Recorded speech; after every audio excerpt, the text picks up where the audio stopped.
Hi, everyone. Welcome to week 4. A couple of things that I want to address before we get started. Thank you very much for posting last week about your growth mindset and your Gardner's multiple intelligences. I appreciated reading your learning about both of those. That's really important learning that you're going to want to take into your teacher education programs if you decide to go in that direction after this course. In looking at the observation blog addresses. I still don't have Brianna's. Please make sure that you tell me what teachers and grade levels you're observing in. I'd love it if you could get into 2 different classrooms at 2 different grade levels, as I've said before. In looking at the 2 blogs that you have for Haley and Madeline, I'd ask that you change the name of your blogs. So I'm going to give you an example of mine. This is not a blog for that class. This is a blog for your reflection. So this is your digital journal of your learning. So I would change the name to Intro to Education Observation Reflections or Classroom Reflections, something like that. As I'm noticing, there's nothing posted on either one of these. So in seeing that, I assume you have not started observing, which is okay. But on a weekly basis, so whether you observe 1 hour or 4 hours in that classroom, on a weekly basis, you're expected to reflect on what you've observed and what you've noticed. By reflecting, I don't mean summarize what you saw. I mean ask questions, think about, analyze, record things you want to do in your future classroom, things that you don't want to do in your future classroom. So I've given you an example here of possibly what a week's post might look like, and these are just stems. So this week I noticed a lot of new things from looking from the perspective of a teacher. I paid specific attention to the student engagement in the classroom. Some of the things that I noticed was, one thing that I want to remember to take into my classroom is, something that I noticed that I am questioning was, why did the teacher such and such? So that's what I'm expecting from your reflections each week that you observe in a classroom. So when I see a post, I'm expecting that to align to your document where you're charting your hours. And it's on a weekly basis. So you're going to start observing, you're going to track the hours and have the teacher initial and sign off, and on a weekly basis, you're going to be reflecting. And I'll be checking in on these each week.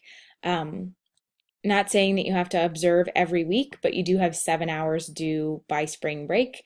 So we're about a month and a week away from spring break. So keep that in mind. Okay, we have our first paper due this week. It's the teacher interview. There's the teacher interview is really important. I think that this course is great to be taken in high school, so that I know all of you right now want to be teachers, and that's great. I want you to use this course as a way to decide if education is truly the direction that you want to go in or not. So I want you to constantly be evaluating, is teaching for me? Is education for me? Is this really what I want to be doing? So this teacher interview is a good place for you to be able to ask some questions, maybe about what you're nervous about or what you're unsure of, or just don't know about of a teacher that you're observing. So I need you to choose one of the teachers that you're observing to interview in person. You have to do it in person. The reason that I don't want you to do it in email is because then it just becomes arbitrarily responding to some questions that you asked. You don't get to ask any leading questions or guiding questions. You don't get to see any of their nonverbal communication, or people are usually a lot shorter in email. So I am expecting you to do this interview in person. Your interview must be a minimum of 12 questions. 3 of the questions need to center around our learning from last week, addressing individual learners' needs, and 3 need to be helping you to understand effective classroom management strategies. We haven't learned a lot about this yet in this course, but I want you to be asking how that teacher, as the leader of that classroom, organizes and manages all the students in their room so that they have a very effective and successful environment. The other 6 questions are up to you. So you can use this interview to gain some really good insight into the profession in asking some questions of the teacher that you're observing. I've given an example question. You can use that if you want. It aligns to the addressing individual learners' needs. For your submission, this has to be a typed document. I want all the questions numbered. So number 1 with the question bolded, and then the teacher's response underneath. So it's going to be that way 1 through 12. And then I want to see some of your thinking. So I want the question that most surprised you. So the response that you were most surprised by, I want you to highlight that in yellow. And the question that you feel is the most beneficial for you in blue. So I should see everything in black, one question in yellow, one question in blue. Yellow, the one that surprised you the most. The response surprised you the most. And blue, the one that was the most beneficial to you. You're going to submit this as a PDF or a doc. I can't open Pages, so please don't send it to me in Pages. PDF is always the best way to go. And then I will be reading those and getting you feedback on those. They are due Sunday. Okay, jumping into social context of schools. So this week's learning is all about the factors that influence students and teachers in the classroom. So dropouts, graduation rates, stereotypes, funding, multicultural factors, health, safety, all those things that have an impact on our jobs as teachers and the way that students learn in our classrooms. All of those outside factors that have something to do with that is what we're learning about this week. I hope that you're taking notes. Like I said last week, if you do continue in teacher education, the learning that you do in this course, you will want to reference. So you can't write in your books because you turn those back in, but you need to be taking notes and recording this information somewhere of your learning, because it's really, really important that you take this into your teacher education program. So please, I hope you're being responsible students and taking notes, and then you'll be able to reference those. The teacher interview is fantastic by Dennis Jackson.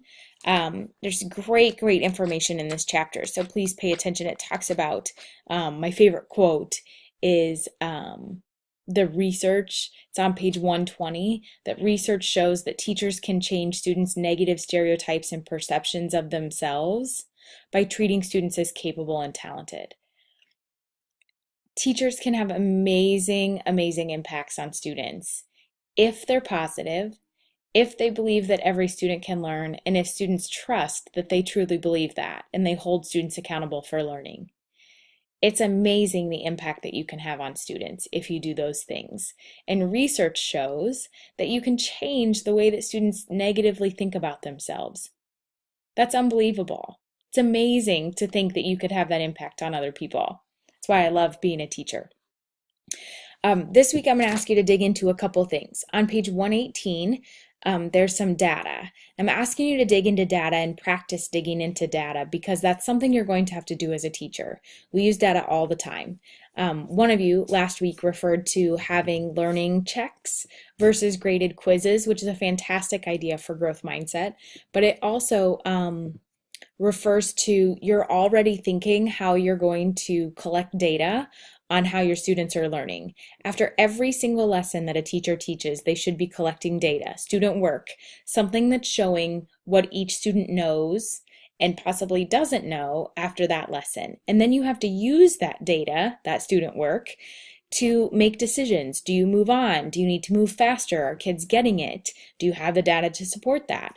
Do you need to slow down? Do you need to reteach tomorrow? That doesn't mean that you don't have plans. You have lesson plans. You have your unit plans. You have your weekly lesson plans all laid out, but you do make decisions based upon the data, based upon your student work. With each new group of students you get, based on their test data, you're going to change the way that you're teaching. You're going to change strategies that you use in the classroom. You're going to change the pacing that you use based on those students. So this week I'm asking you to look at some data. It's NAEP data, which is National Test Scores. So it's a national standardized test. It's not Iowa assessments. Iowa assessments are what our students take here in the state of Iowa, and other states also use Iowa assessments. But NAEP is something that students all across the nation take, and then that's the federal way to look at student achievement. Whereas in the states have the choice to pick which standardized test they want their students to take, and then states look at that data for student achievement. So I'm asking you to analyze that data, and then a few questions that I need you to respond to. Also, I want you to take a look at the Iowa School Report Card. And you do that by Googling Iowa School Report Card. This evaluation system of all schools in the state of Iowa has been around for a couple years. And all I'm asking you to do this week is search for the school that you're currently attending. I teach at Central Decatur. And I want you to analyze the information that's on here. So I think every state in the whole United States has some sort of evaluation system for schools in their state. The state of Iowa has chosen to go this route. So priority being the lowest rating for schools and exceptional being the highest. Some other states do an A to F system where there are A schools and there are F schools and there are schools in between, like a grading system. This is what the state of Iowa chose to do.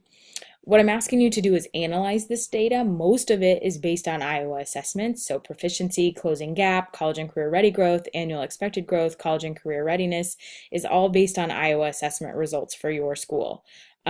Staff retention is based on teachers that stay there. Attendance is student attendance, and graduation rate is obviously students that are graduating, which makes a connection to this week because you're going to read about students that drop out, which is really sad. And a lot of times is because they either didn't have a connection with a teacher in the school or they were bored, which is sad to think about. I'm asking you to analyze this and share two things that you notice from your school district. So I want you to choose two areas to share with the group. You can add screenshots of those areas or you can video yourself. That's an option this week, especially if you're analyzing data. If it's easier for you to talk about it, feel free to use Screencast-O-Matic or something else and record yourself talking about the Iowa School Report Card and also the NAEP data on page 118 and the decisions that you would make and the things that you notice about that data on page 118. Like I said, the teacher interview is great. There's great information in this chapter that you need to pay attention to as far as things that are going to impact you and your students within the classroom. Like I said, health and fitness. The teacher's lounge is great. Talks about ELLs. So I don't know if any of you are interested in that. But as English language learners, getting that as an endorsement. How do social contexts influence what's being taught? So how is that different based on where you teach? It's interesting, really interesting information this week. So I hope you're being responsible and taking notes and really digging in and reading these chapters. They're pretty lengthy, so I know it takes a couple days probably to get through them or a few days to read through them. So I appreciate your work in that, and I look forward to hearing your learning this week. Have a great week.